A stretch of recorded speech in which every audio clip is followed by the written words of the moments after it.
Muy buenos días a todos. Hoy es jueves, día 1 de diciembre. Estrenamos este mes precioso, el mes en que celebramos especialmente el nacimiento de nuestro Señor Jesucristo, la Natividad del Señor. Pero también vamos a celebrar la Inmaculada Concepción de la Virgen María, a Nuestra Señora de Guadalupe, evidentemente también San Nicolás, San Francisco Javier, Santa Bárbara, San Juan de la Cruz, Santa Lucía, luego San Esteban, San Juan Apóstol y Evangelista, los santos inocentes, en fin, que es un mes precioso, precioso todo él.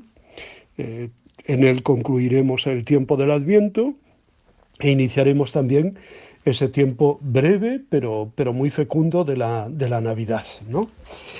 Bueno, pues con esta perspectiva o con este horizonte iniciamos, ya digo, este mes de diciembre. Y además lo hacemos en el día de jueves, eucarístico y sacerdotal. No olvidemos de acudir al sagrario, de acudir a Cristo, Eucaristía, y de que sea el centro de nuestra vida, de nuestra oración, de nuestra búsqueda. En ningún otro lugar más certero vamos a encontrar al Señor, en el sagrario. Y también oramos por las vocaciones sacerdotales. Lo necesitamos muchísimo. Necesitamos que haya más sacerdotes, que haya más jóvenes, que escuchando la llamada del Señor le sigan. Pues no dejemos de orar por los seminaristas, por las vocaciones, por los sacerdotes. Evangelio del día de hoy, Mateo 7, 21, 24, 27. Nos habla de edificar sobre roca. Jesús, al final del Sermón de la Montaña, nos asegura que está edificando sobre roca y por tanto su edificio está garantizado. Aquel que no solo oye la palabra, sino que la pone por obra, que es coherente. Edifica sobre arena y por tanto se expone, el que edifica sobre arena, y por tanto se expone a un derrumbamiento lastimoso. El que se contenta con oír la palabra o con clamar en sus oraciones, Señor, Señor, pues todo se viene abajo. Cuando Jesús compara la oración con las obras, la liturgia con la vida, siempre parece que muestra su preferencia por la vida. Lo que quedan descalificadas son las palabras vacías, el culto no comprometido, solo del cumplimiento. ¿Cómo estamos construyendo nosotros el edificio de nuestra casa, de nuestra persona, de nuestro presente y futuro? ¿Cómo edificamos nuestra familia, nuestra comunidad, nuestra iglesia, nuestra sociedad?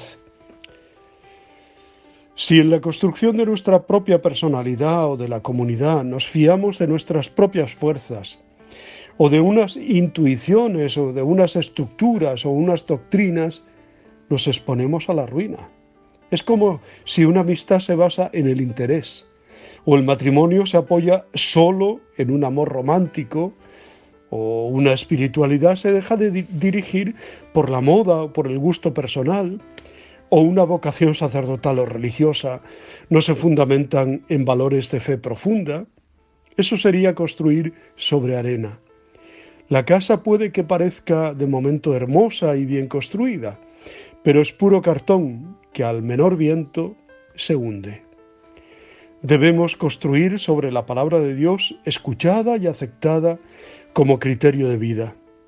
Seguramente todos tenemos ya experiencia y nuestra propia historia ya nos va enseñando la verdad del aviso de Isaías y de Jesús, ¿no?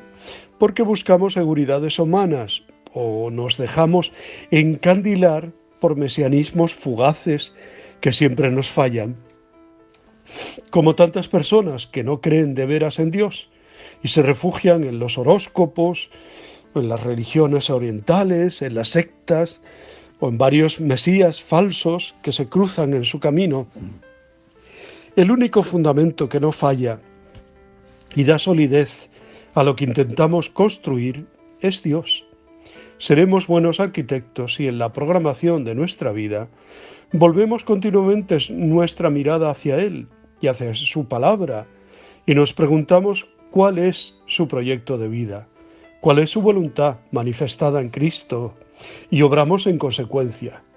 Si no solo decimos oraciones y cantos bonitos, Señor, Señor, sino que nuestra oración nos compromete y estimula a lo largo de la jornada. Si no nos contentamos con escuchar la palabra, sino que nos esforzamos porque sea el criterio de nuestro obrar. Entonces sí que serán sólidos los cimientos, las murallas y las puertas de la ciudad o de la casa que edificamos. Tenemos un modelo admirable, sobre todo en estos días de Adviento, en María, la Madre de Jesús. Ella fue una mujer de fe, totalmente disponible ante Dios, que edificó su vida sobre la roca de la palabra, que ante el anuncio de la misión que Dios le encomendaba, respondió con una frase que fue la consigna de toda su vida y que debería ser también de la nuestra: hágase en mí según tu palabra, que es nuestra maestra en la obediencia a la palabra, ¿no? El que escucha habitualmente la palabra y la pone en práctica se parece, nos recuerda Jesús en el Evangelio de hoy, a ese hombre prudente que edificó su casa sobre roca y que a pesar de la lluvia, las crecidas y los vientos, no se hundió. Aunque camine por cañadas oscuras, nada temo porque tú vas conmigo. Por eso son tan necesarias ediciones como este Evangelio, ¿no? Evangelio popular que contribuyen a acercarnos la palabra de Dios y nos facilitan el contacto frecuente con la Sagrada Escritura, que es poder de Dios para la salvación de todo el que cree. Poder de Dios porque la Biblia no es un libro de autoayuda, sino que es ella la que tiene la fuerza para cimentarnos y para evitar que nos lleve la corriente. Nosotros solo tenemos que escuchar y creer. Y por eso también pues lanzamos este Evangelio, este sembrar, ¿no?, de la barca del Padre, para que el Evangelio de Dios, la palabra de Dios, llegue a muchos. Hoy la Iglesia celebra la memoria de San Eloi, un santo muy popular, porque hay muchas personas que llevan este nombre, el nombre de Eloi, ¿no? Y también celebramos hoy a San Carlos de Foucauld. Sí, San Carlos, porque ya ha dejado de ser beato, ya es santo. Carlos de Foucauld nació en Estrasburgo el 15 de septiembre de 1858 y muere asesinado en Tanraset el 1 de diciembre de 1916. Fue en su madurez un místico contemplativo, referente contemporáneo de la llamada espiritualidad del desierto. Su personalidad polifacética se manifestó en su carácter de militar en Argelia, de explorador y geógrafo en Marruecos y más tarde en su búsqueda espiritual, en su itinerario trapense por Francia y el Imperio Otomano, y en su sacerdocio en el Sáhara argelino, donde transcurrieron los últimos 15 años de su vida. Además, con ese estilo sencillo, humilde, del hermanito Carlos de Foucauld.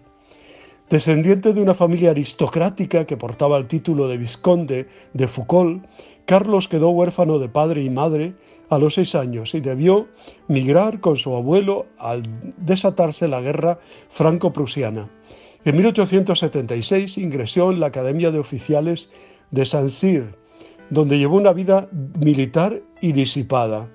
Enviado como oficial en 1880 a Sétif, Argelia, fue despedido al año siguiente por indisciplina, acompañada de notoria mala conducta, aunque más tarde fue reincorporado para participar en la guerra contra el jeque Boumama. En 1882 se embarcó en la exploración de Marruecos, haciéndose pasar por judío. La calidad de su trabajo de reconocimiento y registro de los territorios marroquíes le valió la medalla de oro de la Sociedad de Geografía de París y la adquisición de gran fama tras la publicación de su libro Reconocimiento de Marruecos, 1883-84. En 1886 se volvió una persona espiritualmente muy inquieta que reiteraba la oración: Dios mío, si existes, haz que yo te conozca. Mientras entraba y salía de la iglesia repetidamente, su encuentro y confesión con el sacerdote Henri Houlebin el 30 de octubre de 1886 produjo un cambio decisivo en su vida. Para cuando la publicación de su libro de Marruecos lo catapultaba a la fama como descubridor de mundos, a Foucault ya no le interesaba nada de eso. En noviembre de 1888 peregrinó a Tierra Santa tras las huellas de Jesús en Nazaret, lo que causó un fuerte impacto en él. Entró en la trapa de Nuestra Señora de las Nieves en 1890 y pasó varios años en la trapa de Keinchekle, en el Imperio Otomano, donde puso por escrito muchas de las meditaciones que serían el corazón de su espiritualidad, incluyendo la reflexión que daría origen a la célebre oración del abandono. Entre 1897 y 1900 vivió en Tierra Santa, donde su búsqueda de un ideal de pobreza, de sacrificio y de penitencia radical lo condujo cada vez más a llevar una vida eremítica. Ordenado sacerdote en Viviers, el 9 de junio de 1901, decidió radicarse en Beni Abbes, en el Sáhara argelino, donde combatió lo que él denominó la monstruosidad de la esclavitud. Quiso establecer una nueva congregación, pero nadie se le unió. Vivió con los bereberes y desarrolló un estilo de ministerio basado en el ejemplo y no en el discurso. Para conocer mejor a las Tuareg, estudió su cultura durante más de 2 años y publicó bajo un seudónimo el primer diccionario tuareg francés. La obra científica de Foucault como lexicógrafo es referencial para el conocimiento de la cultura tuareg. El 1 de diciembre de 1916, Carlos de Foucault fue asesinado por una banda de forajidos en la puerta de su ermita en el Sáhara argelino. Pronto se estableció una verdadera devoción en torno a su figura, muchas congregaciones religiosas, familias espirituales y una renovación del eremitismo y de la espiritualidad del desierto en pleno siglo XX se inspiraron en sus escritos y en su vida. El 13 de noviembre del 2005 fue proclamado beato durante el papado de Benedicto XVI y el 15 de mayo del 2022, este año, fue canonizado por el Papa Francisco. Pues damos gracias sobre todo por la labor tan ingente que realizó Carlos de Foucault con su espiritualidad y su mística en el desierto y su mayor legado al cristianismo contemporáneo, su sencillez, su humildad. Damos gracias por él. Pues os deseo muy buen día, os abrazo y os bendigo en el nombre del Padre, del Hijo y del Espíritu Santo. Os quiero.